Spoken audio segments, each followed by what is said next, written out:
decided not to sign up to the Act on CO2 adverts and went down the route of a commission advert. I don't know how much it costs. I don't know how much it costs, but you know, another department, and indeed the Department of Regional Development and Sinn Féin get so precious about this. They also have energy-saving messages sent out. Their department decided not to sign up to that one too either. So perhaps before I will give away, yes. Given that the Minister's referred to two departments so far, has the Ministers of those respective departments ever raised their concerns with him in their opposition to his actions?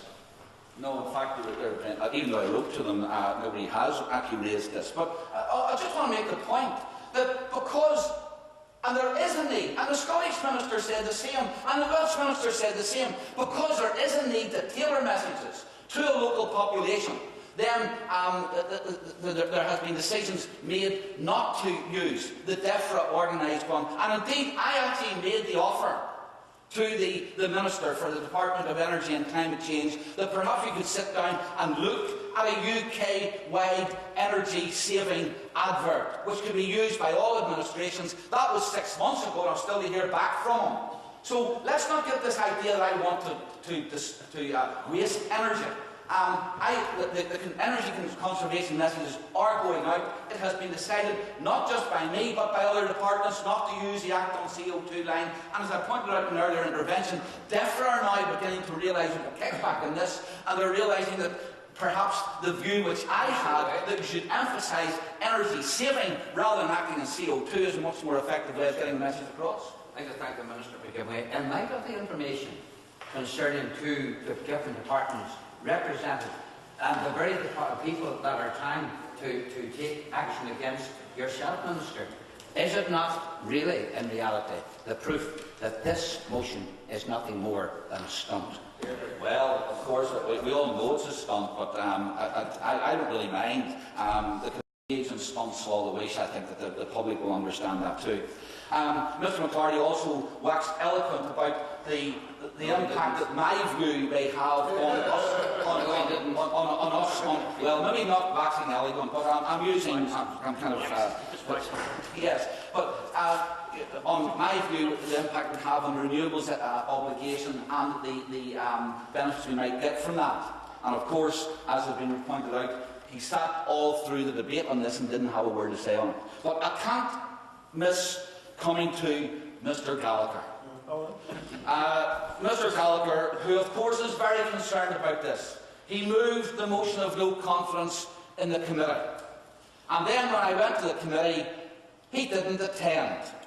Now, I think that maybe shows just how concerned he had an opportunity. I was there for 2.5 hours. He could have questioned me at length. He could have given me the benefit of his scientific views.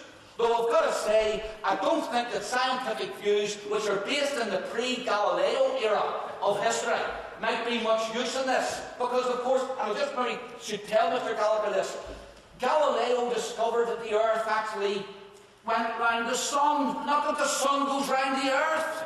That the Sun does not move closer to the Earth. And, of course, this is the member who said to me that I have ignored the science. Well, I would love to, I'll even give way to him, I would love to know just if he would tell me one scientist that he has read up on this. Well,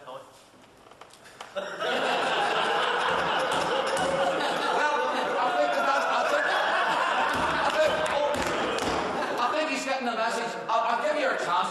For goodness sake, I don't have too much time. But, of course, at least, Mr Deputy Speaker, I do this House the favour of, if I stand up and make a decision and give an opinion, I read up on it first of all, and I'd be happy to engage in on some of the scientific evidence which I have looked at on this particular issue, and maybe at some stage he might like to have some debate on that, or invite me along to the committee to give my views on the particular issue.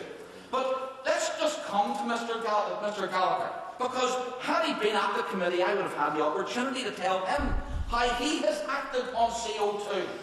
Because Mr Gallagher, of course, has now become known as the Christopher Columbus from Fermanagh. According to his mileage claim for last year, he has circumnavigated the world twice in pursuit of his assembly duties. It's a wonder he has any time to come here. I think he must spend most of it in the car. And during that time, he has generated over 20 tons of carbon. In fact, he is the carbon king of this assembly. Now, there's a perfectly good, and I'll give him the timetable for it as well. There's a perfectly good express bus from Enniskillen. Had he used the express bus acting on CO2, then he would have only generated 6.84 tons of carbon. He could have reduced his carbon footprint by 60%. Did he do it? Not on your life, because of course acting on CO2 is for somebody else, not for Mr Gallagher. I will certainly, since I mentioned it. Thank you, Minister. Just to point out to you, I know that you don't come to the West very often, and you mightn't know the geography very well, but I don't live in Enniskillen. In fact, for me to drive to Enniskillen to get the express bus that in the morning that you referred to would take me 45 minutes. And I just think that you might be better knowing exactly where I live and what the implications for travel are before you start making such a song and dance about it. And that's of course why I think his party have actually encouraged people to use park and ride, where you drive a wee bit to the station, then park your vehicle and ride in public transport. But we haven't heard of park and ride yet. But anyhow, there are alternatives. All I'm saying is this, that Mr Gallagher has talked about acting on CO2, but hasn't actually shown any evidence that he personally is prepared to act in that way himself. I will come to Mr Ford, who is not in his place, but Mr Ford, of course, talks about that I have done all I'm obliged to do, and I have, and I will continue to do all I'm obliged to do. But he said, what he has not done, he has not shown leadership in this. He has not got into the spirit of this whole thing. Now, of course, Mr Ford, when I look at his record, he may say the right words, but look at his actions. When Aer Lingus, which was a very good catch for the Southampton constituency, when they came to Belfast International Airport, I've got 1 minute, when they came to Belfast, Mr Ford welcomed it.